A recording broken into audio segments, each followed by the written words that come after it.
Hey, board gamers, BJ from Board Game Gumbo here, back in the Gumbo pot. This time with another unboxing and an overview because I've played this game, Duck and Cover. It's one of my favorite party slash card games from 2024. It's published by Captain Games, who I got to hang out with at BGG.CON. Let's get right to the table, see what's inside the box, but I'll also show you a little bit about how to play and give you my thoughts on the game.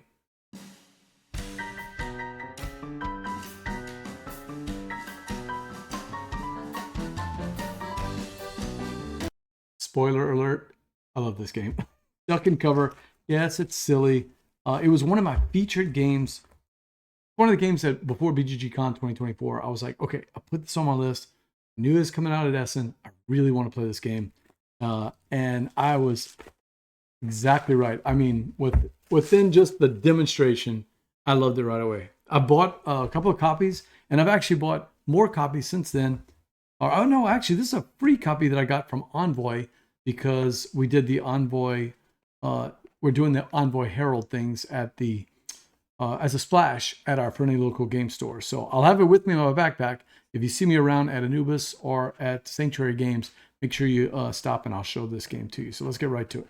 It's designed by Usama Khalifati. It's published by Captain Games, which is a Belgian company, as I recall. And it's from 2 to 7 players. Play more, I bet, if you got more decks, because I was lucky enough to get the promo decks from Francois at BGG.CON. They were selling them there. It was like a throw-in if you bought the game. And you could probably play more people, but it says 2 to 7, and it takes about 20 minutes, and that's about right. The rules are very simple. They've got some French rules, German rules, and I don't know why this game should win, or at least get nominated for Spiel this year, because it's just so much fun. Get ready to quack up. It's a silly game. This is not Teotihuacan, okay? I don't want you to think that. This is a party game, but it's a party game with some cool actions. It's not the same old tired guess this game or here's 2 cards, pick the one that's the best, or make a silly noise. It's not that kind of a party game. It's more of a card puzzle party game, and it plays super quick. So here's a picture of what the grid looks like. Basically, you're going to have cards from 1 to 12. You're going to randomly shuffle them up and put them in the grid. And then we're going to try to get down to 1 card by combining them by ducking and covering. And ducking, you'll be moving them around, and covering, will be covering them over. And once the game ends, when we've had enough cards that have already been covered and we can't play anymore, depends on the player count, the one who has the lowest score, like in golf, wins. So you're trying to cover your big cards, but you don't want to go out too quickly. How much control there is, I don't know. Does it really matter? It's a party game. So I found the rules to be, very, very simple. I did miss something the first time I played it. I didn't realize that you could move outside of the grid. I thought it was just a 4x3 grid. So that did make it a lot easier once we figured that rule out. And it comes with these special cards. So besides a deck of all these 1 through 12 duck cards, there are also these special cards that allow you to do stuff like whatever your highest visible card, that's the one you can interact with. Or repeat, which is everybody just, whatever the last card was played, everybody's going to do that one again. So if it was a 12, for instance, you do the 12 back to back. So the promo deck has another extra card or 2, special card. Goes you into the round. The instructions are pretty simple, and there's not much to it. So, and there's the credits. So the illustrations were done by Adrian Journal. Okay, good. So instructions. You've got a score pad. I think you're supposed to play over 3 rounds. So if I remember right, 3 rounds. And it's the lowest score over the 3 rounds. Yep. Your objective is to have the lowest total score at the end of 3 rounds. So I have a fun little thing where they have so many different decks in here. At the end of the deck, if I don't feel like my ducks are lucky, I'll switch them out with the deck that's available. And it especially works if you have the promo decks, because we actually have more decks than players. So there's always an extra deck or 2. There's one of the promo decks is fun because it's like board game things or something. And one of them looks like Tom Vassal. So those are fun. Come on, Captain Games. Give us that little thing that makes it so much easier to open the cards. But this one doesn't have it. Or if it does, I see it there. It's just, God, these are the hard ones. This is where I wish I had my knife on me. In my truck. Okay, let's just open this up and then I'll show you what we're talking about. Okay, so each person is going to get, and these are cool. They're not plasticky, but they're, they feel like they're going to take a beating for a while. And I played my deck dozens of times, so, and they're still good. But as you can see, the ducks are all funny. These are like movie monsters. This is just great, man. Great artwork, really silly artwork, but really fun. And as you can see, they go up to 12. So we got movie monsters. We've got, I'm not oh, this is like a court people. So you've got everything from the jester all the way up to the dragon. And when I say the golf score at the end of the game, this is the number we're talking about. So we've got these ducks in a bathtub, and we're moving around, and we're trying to cover them up and get down to just one duck. And the splash points is the golf score. So I'm trying to get the lowest splash score showing visible by the time at the end. This is like a science fiction one. Yeah, we got aliens and astronauts. Oh, that's cool. I never noticed that one. Neat one. Oh yeah, the old brain duck. Okay. Like an overlord duck. A Zord. A Roman or Greek or ancient civilization type thing. Yeah. This one reminds me of Seven Wonders or Imperial Settlers. It's got all the different, is it great people in history? I think that's what it is. Great people in history. Like there's Napoleon and famous people in history, right? Marie Antoinette, and of course, Albert Einstein duck. We've got pirates. That's usually a pretty popular one. People like to play that one. And let's see if I can get the last one. So I introduced this at BGG.CON. I can't even tell you how many times we played it. Then I brought it for Christmas, and we played it a bunch there. And like I said, just silly, silly fun. Come on. Here we go. Oh, I should have my knife here. Okay, so we got the deck. These are the individual decks. So we've got the rest of the pirates for this deck here. 1, 2, 3, 4, 5. We've got more movie star type things, like old style movies. We've got everybody from Marty McFly all the way to, that's the guy from Pulp Fiction, all the way to Elvis Presley. And then, oh yeah, I remember this one. This is treats at an amusement park. The themes are really strange. How they pick these? These are ducks that are basically all like birthday cakes and candy canes and strange. It's like amusement park food. So strange themes, that's for sure. And then of course we have this. So this is the one that you're going to shuffle up. The way it works is we're going to take one of these decks here.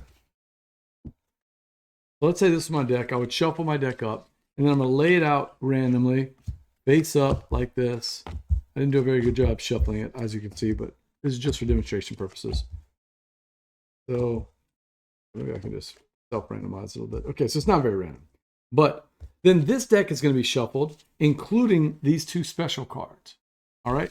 So we'll shuffle this deck up really good, and then each person has their layout like this.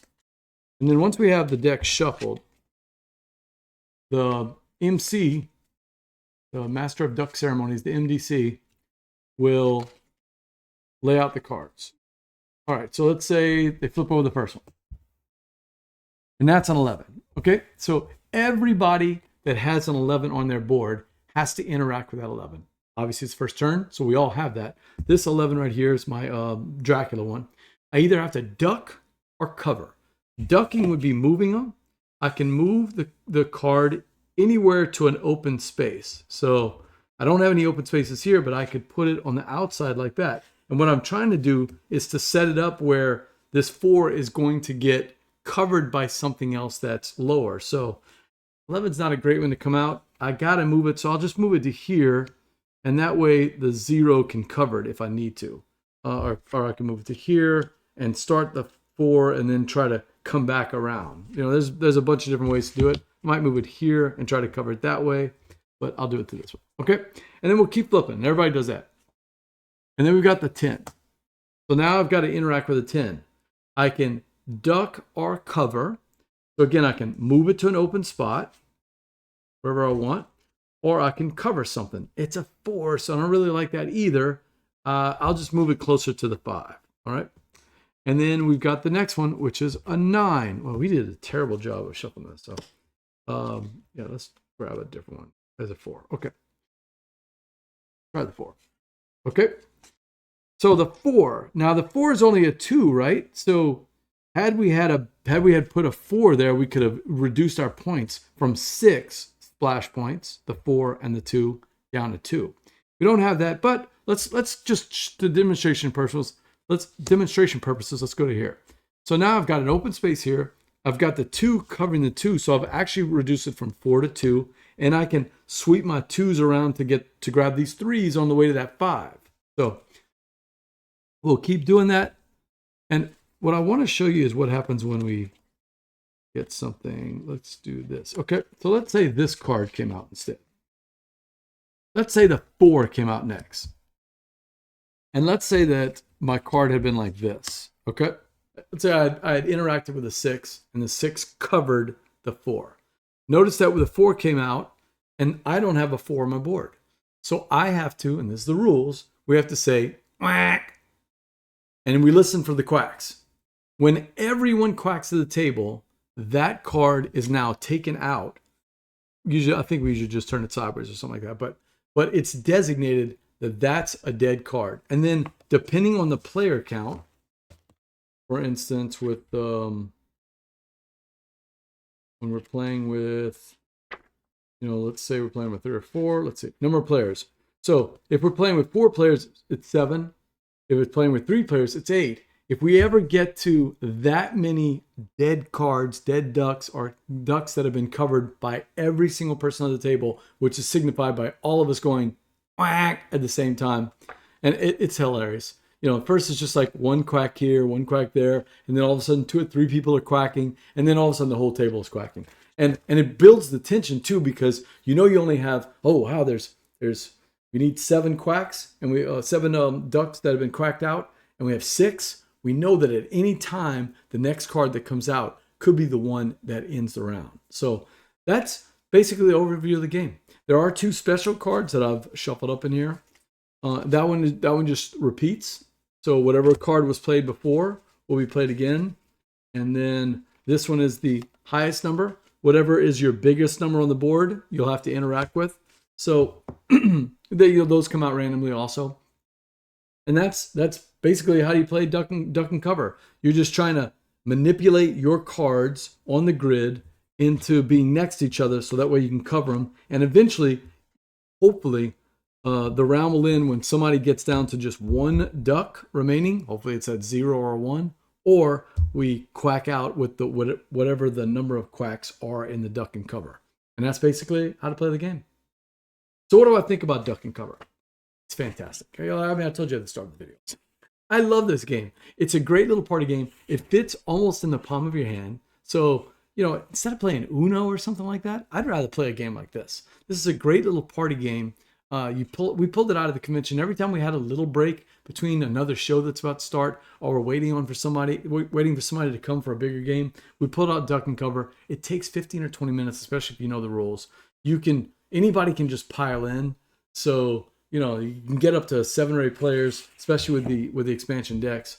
I think the world of it. It's a great one. To me, it fits perfectly with that Spiel des Jahres weight that we have now, or maybe even the Kinderspiel. I'm not sure. I'm not German, so I don't know how they decide between those two. But it's definitely a lightweight game. It's got the illusion of control, how much control you actually have. If this were a bigger game, maybe that would irritate me more. But it's not. It's just, I'm always struggling with those first couple of moves. Like, I really need to set up this number to that number. I just don't know how much I really have control, because you're kind of at the mercy of how the cards come out. But just like in a game of No Thanks, or a game of Can't Stop, that little bit of randomness actually keeps the game fresh, keeps it with that party atmosphere. So, and again, the tension of as the quacks get louder and louder, and you get closer and closer to the number of cards that have been made dead by a total table quack, is just palpable. And it's so much fun. Everybody gets excited. It creates those stand-up moments. I think the world of this game. I think it's fantastic. You should try it. And I'm going to have it with me at Southern Board Game Fest. So come to Southern Board Game Fest, March 29th and 30th.